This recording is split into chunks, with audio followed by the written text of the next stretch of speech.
गणनायकाय गणदैवताय गणाध्यक्षाय धीमहि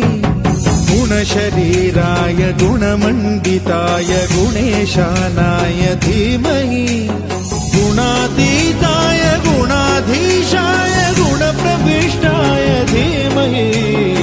एकदन्ताय वक्रतुण्डाय गौरीतनयाय धीमहि